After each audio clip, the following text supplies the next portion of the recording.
Okay. I got what, 2.5 minutes to fill, let's say. I got some links for you too. I got some links. I'm gonna do like 4 things on this. And just because we got it started so quick, don't mean it's gonna stay running. Yeah, you like this. 719. Yeah. F4TG. Where you from? Yo, I'm from the streets where them niggas don't talk to the cops. On the hip, niggas know they walk with the Glock. Any type of beef, then they pop in them shots. Like, nigga, better get out of the way.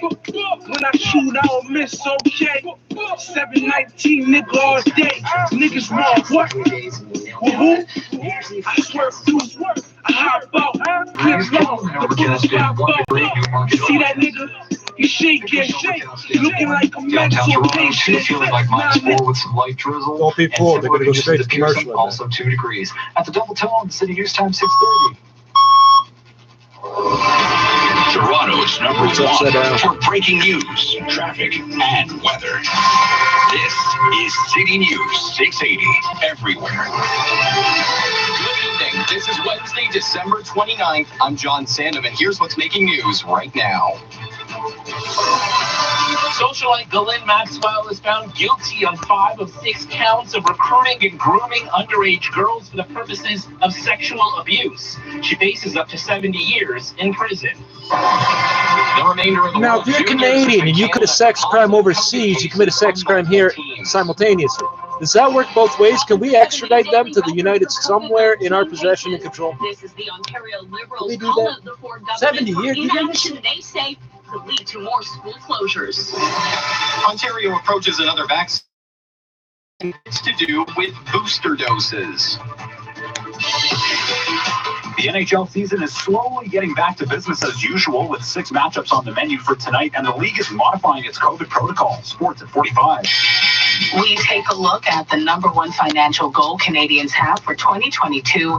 The TSX hits a 5-day streak, and the Dow edged higher for the 6th day. Business at 56. How do you misspell your own name? 31 traffic and weather together on the ones. Traffic first. Good evening, Jasmine Graywell. Good evening, John. This report is brought to you by Markville Toyota. Right now, we're dealing with a couple of issues on our major routes, mainly volumes. We're going to start off with the East 401. We're looking at slowdowns just as you approach Mississauga Road. And then again, east of Ward and in the Express, we do have a left lane blocked off, and this is due to a collision. It's heavy going just as you approach the DVP, both in the Express and Collectors to east of Kennedy now. Over on the westbound 401, we're looking at volume from the 412 to Salem. And we did have a problem just west of the 427. The transfer to Collector had a right lane blocked off there. But according to MTO, the problem is now clear. However, I'm still noticing slowdowns through that stretch just as you approach the 427 up until Dixie. But hopefully they'll clear out soon as well. What do they know? Now, if you're traveling west on the 401 again in Mississauga, we're looking at more volume just as you approach the Mavis Express to approaching Mississauga Road. It's busy southbound on the DVP just south of 401 to south of Lawrence. And it's also busy northbound on the DVP as well through that same stretch from Eglinton to York Mills now. And if you are traveling on Jarvis, the route to the eastbound Gardner is blocked off for some long-term maintenance. Over in Brampton, we're looking at slowdowns northbound on the 410, just north of Steeles to north of Queen. Over on our city streets, we're looking at two issues, and they're both in Brampton. So if you're traveling east on Williams Parkway at Fordham, we do have all lanes blocked off. Emergency crews are on the scene, and there's a collision investigation that's happening right now. If you're traveling westbound on Revere, just as you approach South Lake, there is definitely a collision. Don't know how many lanes are blocked off, but we are noticing slowdowns just west of Dixie. And long-term construction at King from Roncesvalles to Wilson Park, we do have all lanes blocked off. Join the Markville Toyota family at their Boxing Week sale and get top value for your trade-in. All makes and models accepted. It's time to Toyota at Markville Toyota. Your next report's at 6:41 with a forecast. It's Natasha on 5. It's foggy, it's misty, it's drizzly right through the night tonight. Temperatures not falling much, thanks in part to, well, the atmosphere barely moving and to the cloud cover that's in place. So by the way, degrees and pretty light winds. By the way, the Uranium Bakery next door, somehow it's going this way, but the wind is going this way and this way. I can't figure it out. 2 degrees with some light drizzle, feeling like -4 out at Pearson. 2 degrees also with some light drizzle, feeling like 0. City News Time, it is 6:33. And we Continue to follow breaking news from New York City this evening, where Ghislaine Maxwell has been convicted on all but one charge in her sex trafficking trial. City's Moment Qureshi joins us live right now with the latest. Moment. John, yes, this is a case that garnered a lot of international attention over the past few years, particularly in its connection to Jeffrey Epstein, the financier, and somebody who the prosecution called the partner in crime of Ghislaine Maxwell, saying that she is the one that made it possible for him to sexually abuse these underage girls. She has now been found guilty of 5 of 6 counts, all connected to the recruiting and grooming of underage girls for the purpose of being sexually assaulted by Epstein. Now, Aaron Katersky from ABC News says he was in the courtroom and describes some of the reaction. And the government argued successfully that she made it possible for him to touch underage girls like Jane.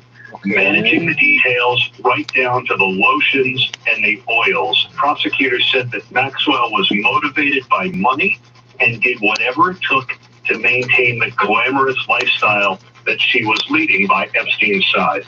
And the jury did not come to this decision quickly. It actually took them more than 40 hours to reach this verdict. The jury took about 40 hours. You can't figure out when somebody's doing something wrong to kids. You can't figure that out. Ghislaine Maxwell has been convicted of all but one charge that she faced. She once ran in the circles of presidents and princes. She turned 60 in jail Christmas Day, and now she is going to be headed off to prison potentially for the next 65 years. Yeah, and at this point, no date for sentencing has been set. Reporting live, Moment Qureshi, City News. You guys always state those things. Ontario continues to no, sentencing doesn't happen. You're guilty. So you get this many. It never happens like that. Not even in movies. Today's numbers, Michelle. The province is reporting a record daily high of 10,436 new cases after about 59,000 tests. However, health experts warn that the caseload is likely higher. Several testing centers have reached capacity. 17 more people have been admitted to Ontario ICUs for a total of 186 patients. 75% are not fully vaccinated where the status is known. And today's record numbers have sparked Ontario Liberal leader Stephen Del Duca. Who's fully vaccinated is 3 with an appointment for your 4th. That's not a joke. I'm not exaggerating. If you have 4 shots, you show up and you don't speak English perfectly, unvaccinated. Yes, our students, but also frontline workers. When asked if a decision has been made on a return to in-person learning yet, a spokesperson for Ontario's Minister of Education will Canadian medallion rotation, we have implemented the advice of the Chief Medical Officer of Health, including improving ventilation in every school, deploying 70,000 portable HEPA units, high-quality masks, thousands of HEPA units don't produce oxygen. And more staff hires. 80% of the schools do not have mechanical ventilation. Let me rephrase that. There is no air supply, even though they're required to provide 15 cubic feet per minute at 18 degrees Celsius, 18% oxygen for every person in a workplace. Doesn't matter if you're a worker. I think just like the elections are done, where it'd be more smaller centers where local people can go, and you only wait maybe like an hour. I think other people don't have the privilege to have a whole day to stay home and line up. The province administered over 176,000 doses of vaccine on Tuesday, and nearly a quarter of the eligible population now has received their booster. You keep changing how you use that word. At 6:37, the International Ice Hockey Federation has canceled the 2020 World Junior Hockey Championship. With the details, here's Sportsnet's Burjesh Dave. The remainder of the World Juniors from Alberta has been canceled today after 2 more players tested positive for COVID-19. The International Ice Hockey Federation and Hockey Canada issued a joint statement saying that the ongoing spread of COVID-19 and the Omicron variant forced a reassurance. He just said Omicron. They say they're extremely disappointed with no decision. Canada won